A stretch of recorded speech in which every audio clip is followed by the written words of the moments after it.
Muy buenos días, chicos, espero se encuentren muy bien. Bueno, últimamente he tenido algunas dificultades con la cámara, sin embargo, bueno, el tiempo apremia, ya estamos por finalizar nuestra materia y bueno, quería mostrarles una parte importante que nos falta ver del proceso administrativo. Como ya vimos, bueno, le dedicamos bastante tiempo al proceso de planificación porque, bueno, según mi perspectiva muy personal, el proceso de planificación para mí es el más importante. ¿Por qué?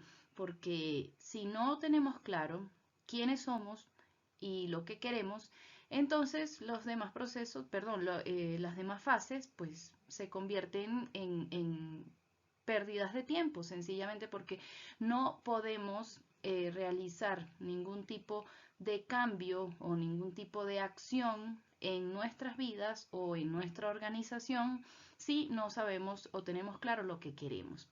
Ya vimos la parte de la planificación, la parte de organización, su gran importancia además, y ahora vamos a ver la coordinación, la dirección y el control. Como vimos, la planificación estrategia tiene varias etapas y es fundamental que las reconozcamos. ¿Para qué? Para que ese proceso del qué hacer y del cómo lo voy a hacer se convierta en un proceso cada vez más sencillo. Sin embargo, si no lo aplicamos, en el día a día, entonces se convierten en lo que yo llamo las falacias que nos decimos a nosotros mismos. Por ejemplo, una de las grandes cosas que nos decimos son los cambios que vamos a realizar año a año y al final no terminamos haciéndolo. Muchos de nosotros nos decimos a nosotros mismos que queremos ser o queremos hacer ciertas cosas, sin embargo pasa el tiempo y no las llevamos a cabo. ¿Por qué? Bueno, porque son las mentiras que nos decimos a nosotros mismos. ¿Por qué? Porque no tenemos claro el para qué lo estamos haciendo. Entonces, bueno, después de habernos tomado un muy buen tiempo para haber planificado y poder tomado en cuenta lo que realmente queríamos hacer, convertir esos objetivos con características deficientes que normalmente nos planteamos en el día a día y convertirlos en objetivos con características mensurables, es decir, que podamos medir, que podamos valorar, entonces vamos a ver el proceso de coordinación, dirección y control. Para eso, bueno, acá les coloqué esta frase: cuando se conoce la meta, el qué y el cómo aparecen por arte de magia. Así que bueno, un consejo que les doy a nivel muy personal, y esto, como siempre les comento, va dirigido hacia ustedes como persona, hacia la organización en la que se desenvuelven o hacia una empresa específica. Es decir, toda organización, como ya lo hemos visto, está compuesta por entes sociales, por personas. Por lo tanto, estos principios son aplicables en cualquier nivel de la organización, sea una organización simple o una organización ya pluridivisional, como lo vimos en la clase anterior. Entonces, para comenzar con el proceso de coordinación, vamos a ver un poco lo que es, obviamente, y bueno, algunas de sus características. ¿Qué es? Bueno, es un proceso que consiste en integrar todas las actividades y departamentos, facilitando su trabajo y resultados. Aquí realmente lo que me parece importante del proceso de coordinación es que puedan englobar todas las actividades que realmente tienen que llevar a cabo para llegar a la meta. Por eso la importancia es que cuando somos honestos con nosotros mismos y con el proceso que vamos a desarrollar, evaluamos el grado de integración de los miembros en el espíritu de cuerpo, la disciplina social y su estabilidad. Estos principios, pues ya los vimos, fueron planteados desde hace muchísimos años por Fayol y sin embargo se siguen utilizando en la actualidad. ¿Cuáles son las modalidades de la coordinación? Bueno, está la modalidad de la organización, que es vertical y autoritaria, es decir, que va de arriba a abajo, de una persona o de pocas personas a muchas personas, y el de dominio de idea u horizontal o de igualdad. Esta, pues bueno, la diferencia la podemos ver en que en la primera una persona tiene la orden de mando, hay una jerarquía y da una dirección hacia sus colaboradores, y en el dominio de la idea pues forman como equipos en el cual todos, las ideas de todos son importantes y se toman en cuenta. Yo quiero que se lleven que ninguno es bueno y ninguno es malo. Simplemente si se saben ejecutar con eficiencia y con eficacia, las dos pueden resultar bastante buenas para las organizaciones. ¿Cuáles son sus etapas? Bueno, la primera etapa obviamente es definir qué estamos coordinando, que eso va a ser con base al plan que hicimos anteriormente. Nombrar quiénes van a ser las personas que se van a encargar de cada una de esas etapas, determinar qué es lo que van a hacer y establecer la normativa o los pasos a seguir. Aquí es importante mencionar a Follet, que él postuló ciertos principios. El primero, bueno, el de contacto directo, que tiene que ver con el hablar directamente con los colaboradores. El de la coordinación en labores, esta tiene que ver con la departamentalización. El de la reciprocidad, en el cual pues hay un feedback entre las opiniones que se dan entre un grupo y otro, y como proceso ininterrumpido, es decir, un proceso lineal en el cual se determina lo que se va a hacer y no se evalúa sino hasta que esto está dado por hecho. Y bueno, finalmente, tener la consideración de quiénes son nuestro equipo, por eso les coloqué acá, our team, quién es nuestro mastermind, por qué está compuesto mi equipo y quiénes son esas personas y qué es lo que estas personas le aportan a este proceso para poder ver que todas las necesidades puedan estar cubiertas. Posteriormente, pues tenemos el proceso de dirección, que es una fase clave dentro del proceso administrativo. ¿Por qué? Porque consiste en ejecutar. La ejecución es lo más importante. Si tenemos un grandioso plan, si tenemos una grandiosa organización y una coordinación, pero no lo llevamos a cabo, que yo diría que es como una el talón de Aquiles de la mayoría de las personas y de las empresas, entonces esas actividades que fueron planeadas en un inicio pues no se van a llevar a cabo porque sencillamente no tenemos la capacidad de poder realizar. Para ejecutar, pues existen ciertos principios que han planteado los autores, y por eso les coloqué acá esta frase. La motivación no consiste en sentir inspiración para hacer algo, consiste en hacer algo para sentirnos inspirados.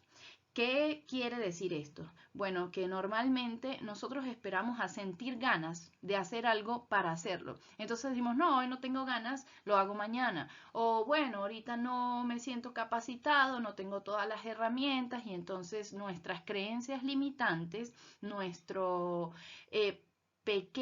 nuestra pequeña información, nuestra pequeña mente, porque tenemos que ser conscientes de que nuestra mente es muy pequeña e ignora la gran cantidad de posibilidades que realmente tenemos, entonces comienza a ponernos obstáculos y comienza a ponernos trabas sobre el cómo lograr la meta.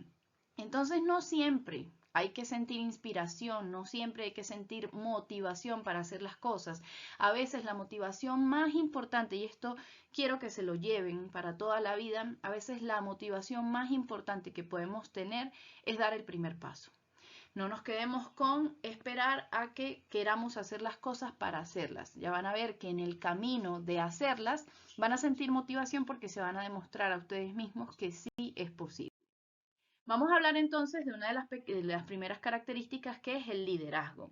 Ahorita, bueno, desde hace quizás digo yo un aproximado de 10 años, el liderazgo se puso muy en boga, entonces hay muchísimos libros para nosotros poder aprender acerca de cómo liderar equipos, pero para mí lo más importante es aprender a liderarnos a nosotros mismos. Si podemos ser constantes, disciplinados y consecuentes con nosotros mismos, podemos ser líderes de cualquier etapa de nuestra vida y por lo tanto de cualquier organización o proceso que llevemos a cabo. Este liderazgo implica motivar y ayudar a los integrantes de la organización a trabajar con entusiasmo para alcanzar el éxito colectivo. Este líder debe ser creador de ambientes favorables para que sus seguidores den lo mejor de sí mismos y se sientan parte importante de la empresa. Yo quiero que esto lo extrapolen a ustedes mismos. Ven que el líder debe ser creador de ambientes laborables. Entonces, esta es una pregunta poderosa que ustedes pueden hacerse. ¿Qué ambiente favorable me estoy creando a mí mismo para poder sentirme motivado? Esa es una muy buena pregunta porque a veces no cambiamos nuestro entorno, a veces no cambiamos, por ejemplo, lo que vemos en Instagram, no cambiamos lo que vemos en la televisión, no cambiamos nuestro entorno. Y entonces todo el tiempo, todo el día estamos cargados de noticias negativas, de cosas que nos afectan, de ciertos sucesos que nos hacen liberar ciertas hormonas que no son precisamente del bienestar. Entonces, ¿cómo podemos esperar que nuestra motivación y nuestro liderazgo sea óptimo si realmente nos rodeamos de este tipo de cosas? Esta es otra pregunta poderosa que pueden hacerse. Entonces, ¿qué ambiente favorable estoy creando para poder sentirme motivado en hacer las cosas? Un ejercicio importante que pueden hacer es revisar Instagram durante 1 o 2 minutos y cuando pasen esos 2 minutos preguntarse a ustedes mismos cómo se sienten. Si se sienten cargados de energías un poco turbias, si no se sienten bien, si se sienten tristes, entonces bueno, esa es una demostración de que tienen que comenzar a cambiar cuáles son las cuentas que siguen en Instagram para que el algoritmo pues comience a mostrarles cosas que les generen mayor bienestar, cosas que les hagan reír, cosas que potencien su optimismo, su sentido del humor, su capacidad de resiliencia, su capacidad para poder ver de forma positiva el entorno en el cual ustedes están desenvolviéndose. Entonces, bueno, para seguir, hay otros elementos claves de esta fase, que es obviamente la motivación, como ya lo mencionamos, y consiste en estimular positivamente a los empleados para que realicen su trabajo con entusiasmo y buena actitud. ¿Cómo se estimulan ustedes mismos positivamente para que trabajen con entusiasmo y buena actitud? El líder deberá ayudarlos a creer en sí mismos para que logren los objetivos organizacionales, pero también los individuales. Ojo, esto se extrapola a la organización, a la empresa y a nosotros mismos. También está el proceso de comunicación, el cual es importante que exista una comunicación efectiva que permita a los trabajadores contribuir al cumplimiento de los objetivos. Para ellos, el líder debe relacionarse con empatía, dar confianza a sus colaboradores y asegurarse de consolidar una buena cultura laboral. Aquí quiero que tengamos muy en cuenta, y es alguno de los libros que le voy a dejar, y es sobre la comunicación efectiva y la comunicación asertiva. Es decir, normalmente nosotros hablamos para que nos escuchen y escuchamos para responder. Este es un buen planteamiento que podemos hacernos en el día. ¿Estoy hablando para que me escuchen porque quiero ser escuchado o estoy hablando para que me entiendan? Porque el mapa del otro es totalmente distinto al mío. Entonces, cuando yo hablo, estoy realmente queriendo expresar lo que yo quiero decir, lo que yo siento, o quiero que el otro me comprenda. Porque fíjense que son dos situaciones totalmente distintas. Si yo hablo desde mi emocionalidad, desde mi dolor o desde mi molestia, entonces simplemente estoy lanzando palabras al viento que no sé si van a tener una respuesta positiva. Pero si yo me enfoco en expresarle al otro lo que realmente quiero que comprenda, entonces mi vocabulario cambia. Y cuando cambia mi vocabulario, estoy hablando para que el otro entienda y por lo tanto yo poder obtener una respuesta, bueno, que sea un poco más acorde a lo que yo quiero conseguir. Y segundo, si yo estoy hablando pero mi corporalidad dice otra cosa, entonces no soy acorde con las cosas que deberían estarse llevando a cabo. ¿Cómo es mi corporalidad cuando yo me estoy expresando con el otro? ¿Estoy siendo agresivo? ¿Estoy aumentando la voz? ¿Qué tan empático estoy siendo con el mapa del otro? ¿Me estoy pudiendo poner en sus zapatos o solo estoy hablando desde mi punto de vista? Esos son el tipo de cosas que podemos ir practicando con el día a día. ¿Por qué? Porque si nosotros realmente queremos llegar al liderazgo, y para esto no tienen que ser presidentes de una empresa, uno puede ser líder desde simplemente sus palabras, desde sus acciones. Entonces, si yo realmente quiero ser líder de mi vida y de mi entorno, ¿cómo puedo lograrlo si no sé expresarme con asertividad frente a los demás? Y aquí entra todo el tema de la inteligencia social y de la inteligencia emocional que engloba la inteligencia social. Entonces, lo primero que tengo que hacer es conocerme, cuál es mi emocionalidad antes de hablar, qué es, ese sería el autoconocimiento. La autorrealización sería qué es lo que yo quiero expresar, cómo me quiero sentir en mi entorno. La inteligencia social sería cómo me estoy relacionando con mi entorno, cómo está siendo mi corporalidad, cómo está siendo mi vocabulario. Y por último, bueno, mi empatía. Realmente estoy pudiendo entender que con cada una de las personas con las cuales me estoy relacionando tiene un mapa distinto, o simplemente estoy hablando desde lo que yo siento y no me importa que los demás no me escuchen.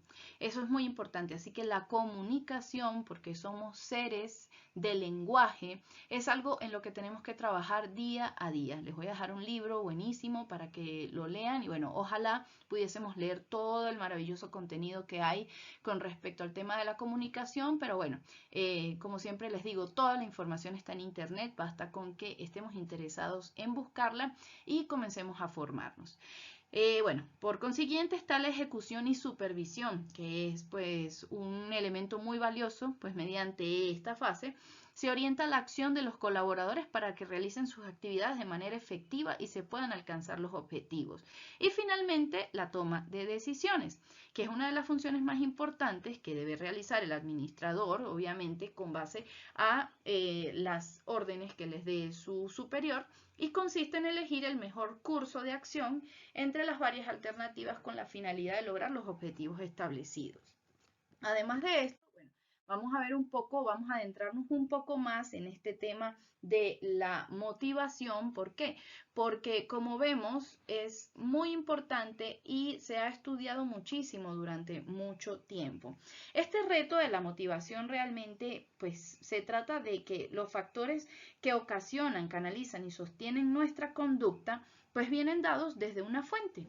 ¿Cuál puede ser esa fuente de motivación? Bueno, muchos autores han hablado acerca de que el reto realmente es que se lleva mucho tiempo suponiendo que las metas de la organización son inalcanzables, a menos de que realmente exista un compromiso permanente entre esos miembros.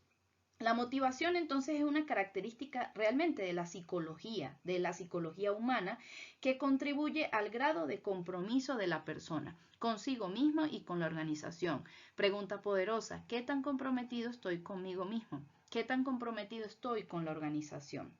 Esta pues obviamente va a incluir factores que van a ocasionar, canalizar y sustentar la conducta, y en un sentido particular y también comprometido. Motivar, según a los autores, es el proceso administrativo que consiste en influir en la conducta de las personas, basado en el conocimiento de qué hace que la gente funcione. Entonces, otra pregunta poderosa: ¿qué hace que ustedes funcionen?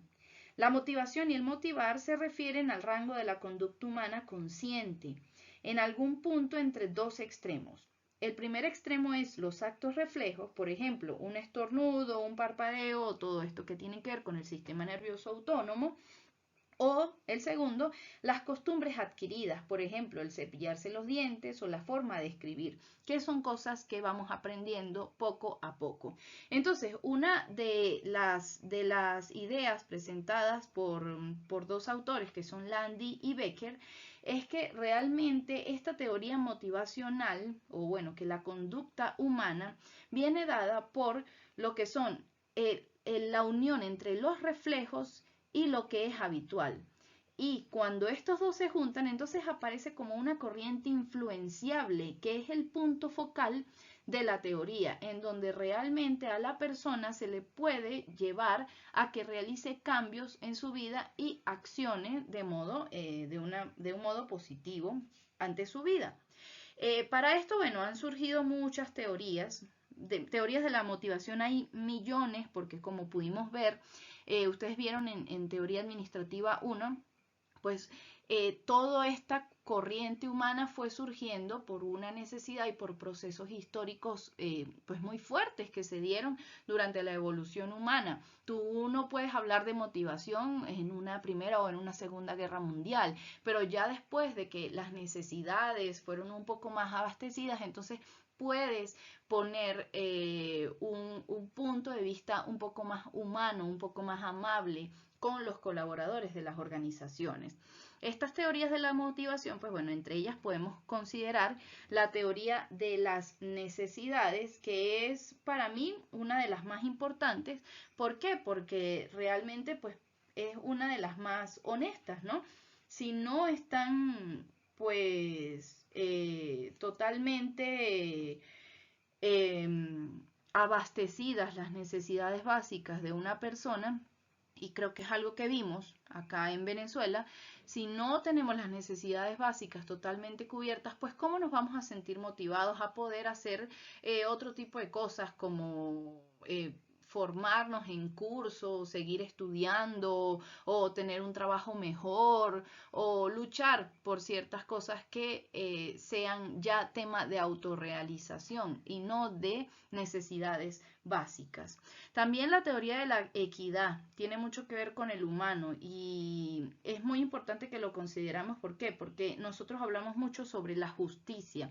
Entonces, pareciera que el humano se ve motivado cuando siente que la meritocracia y que la justicia está presente.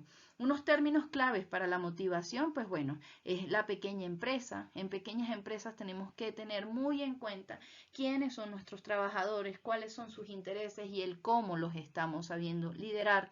Obviamente la ética es fundamental y la calidad del servicio que presta esa organización.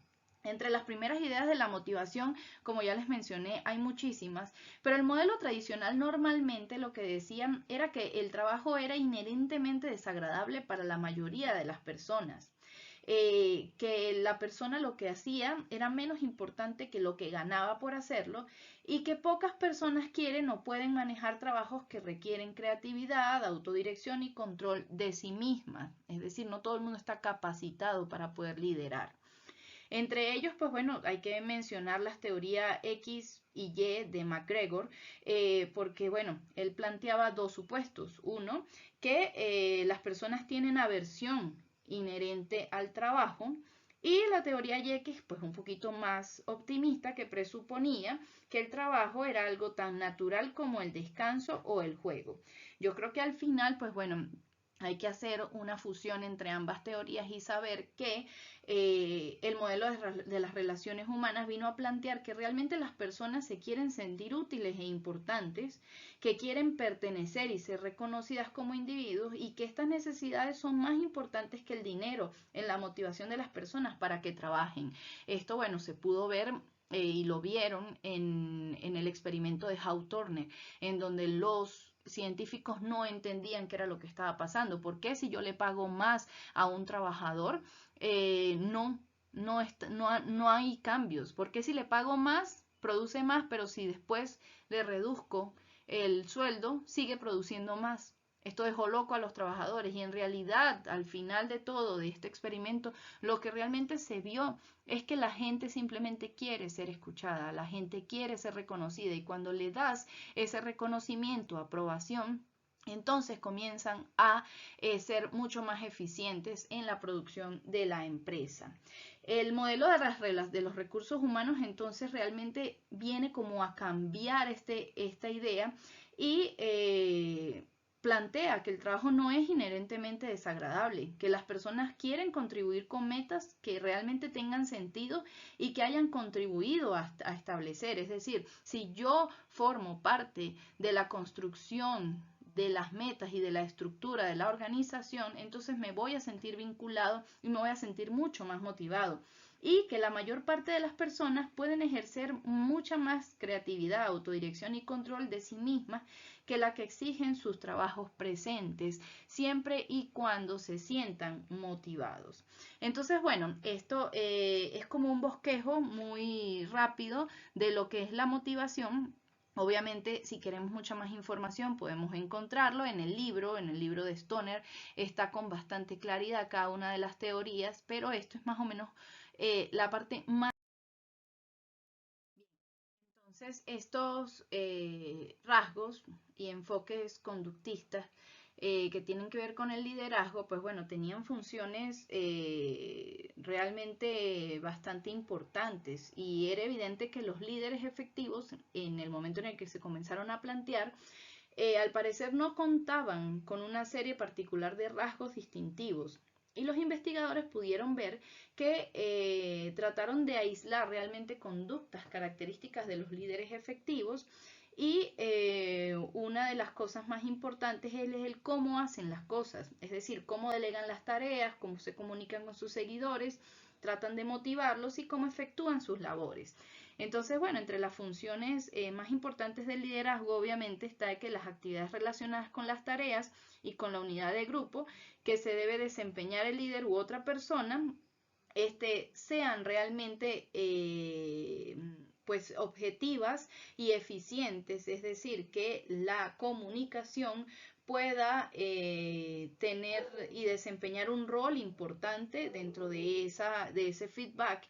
Y obviamente, pues bueno, no podemos olvidar la importancia del liderazgo compartido, en el cual una persona pues puede encargar una función en las tareas de otro miembro que se encargue de poder realizar esa delegación que se le acaba de poner. Estos estilos de liderazgo, pues bueno, se hablan de los diversos patrones que realmente prefieren los líderes para el proceso de influir en los trabajadores o dirigirlos. Dentro de estos estilos de liderazgo, pues hay muchísimos planteados. A mí me parece muy importante conocer un poco del planteamiento de Edgar de Bono y de los sombreros para pensar, porque nos ayuda a tener una perspectiva de cómo pueden ser las personas y de cómo podemos ser nosotros, no para quedarnos fijos allí, sino para poder ser flexibles con respecto a nuestra conducta. Dentro de este enfoque de contingencia es sumamente importante que conozcamos, por ejemplo, el modelo que plantea Hersey y Blanchard, que ya lo vimos, o bueno, ya tuvieron que verlo en teoría administrativa 1 con respecto a pues bastantes enfoques que ellos plantearon. Este enfoque de contingencias, en ese momento en el que se estaban estudiando, ellos utilizaron un enfoque de rasgos y realmente se determinaba por la conducta que mostraba el liderazgo efectivo y que éste dependía de muchas variables, por ejemplo, de la cultura de la organización y el carácter de las tareas. Este modelo de liderazgo situacional de Hershey y Blanchard, eh, que es realmente uno de los enfoques básicos de las teorías de las contingencias, pues planteaba y sostenía que el estilo de liderazgo más eficaz varía de acuerdo a la disposición de los empleados. Entonces, estos autores definen qué disposición es el deseo de superación, la voluntad para aceptar responsabilidades y la capacidad, las habilidades y la experiencia relativa en las tareas. Por lo tanto, si la experiencia era positiva, pues estas personas van a tener mucho más ganas de poder ejecutar sus trabajos. Este enfoque pues le hace frente al liderazgo y se describe cómo deberían realmente adaptar los líderes su estilo de liderazgo en respuesta al deseo cambiante de sus subalternos en cuanto a lo que es la realización, experiencia, capacidad y disposición para poder aceptar ciertas responsabilidades. También está el modelo de Fielder, que es más ya un estilo de líder y una situación laboral que realmente lo que nos dice es que la hipótesis básica es que los gerentes les resulta bastante difícil alterar los estilos administrativos que les dieron el éxito.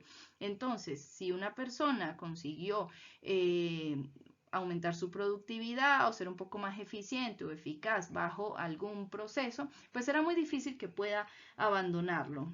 Entonces, este autor menciona que la mayoría de los gerentes no son muy flexibles y que el intento por cambiar el estilo de un administrador es inútil.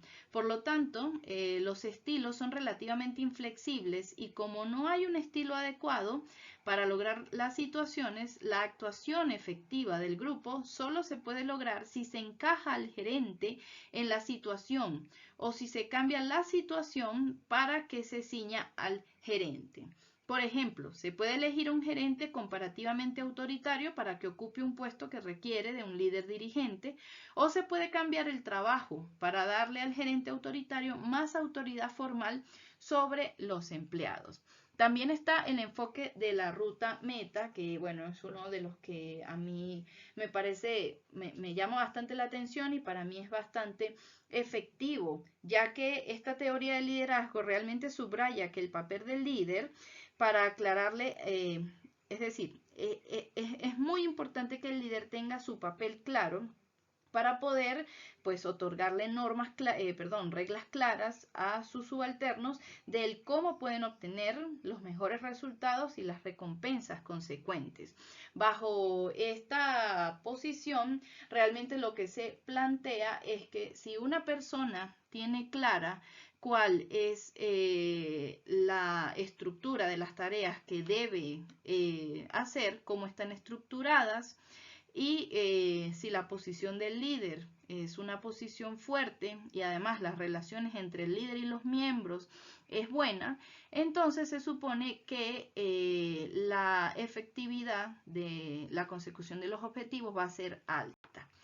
Además de esto, bueno, podemos ver que otros elementos importantes son, como ya vimos, la comunicación efectiva y la comunicación asertiva, la inteligencia social, la corporalidad, la capacidad para negociar, la ejecución y supervisión, que aquí es donde se habla de los equipos de alto desempeño y los super equipos, y la toma de decisiones, que realmente implica todo el proceso administrativo. Dentro de la toma de decisiones tiene que haber otra vez una planificación, una organización, una dirección y un control de estas decisiones que fueron tomadas. Aquí es donde tengo que entonces preguntarme, ¿qué me otorga mi mastermind? Si ya lo construí, si ya tengo este grupo de personas que me están prestando a mí ciertos servicios o cierta ayuda o que me están colaborando en X cosa, ¿qué me otorga cada una de estas personas? Para finalmente pues entrar dentro de la parte del control, que es el proceso final, la fase final del proceso administrativo. Dentro de este proceso pues se da la evaluación y la medición de la ejecución de los planes, con el fin de detectar y prever desviaciones para establecer las medidas correctivas necesarias. Aquí es donde yo puedo evaluar primero, si los objetivos fueron logrados, y una de las cosas más importantes es poder planteármelo en un rango de tiempo. ¿Por qué? Porque si no tenemos un rango específico de tiempo para lograr estos objetivos, pues nunca podremos realmente controlar lo que queremos lograr.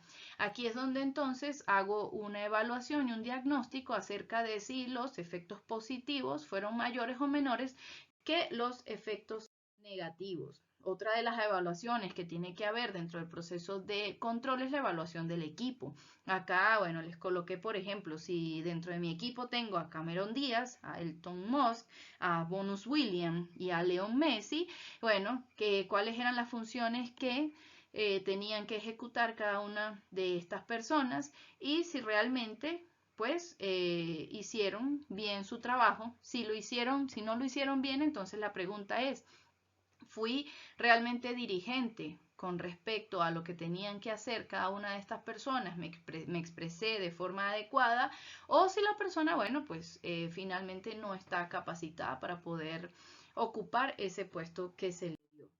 Finalmente, bueno, este proceso de control está dividido en 4 subetapas, que es, pues, obviamente establecer los estándares de lo que se quiere lograr, establecer la evaluación del desempeño, la comparación de ese desempeño y finalmente tomar una acción correctiva para que, pues, estos estándares que se habían planteado al principio puedan llevarse a cabo.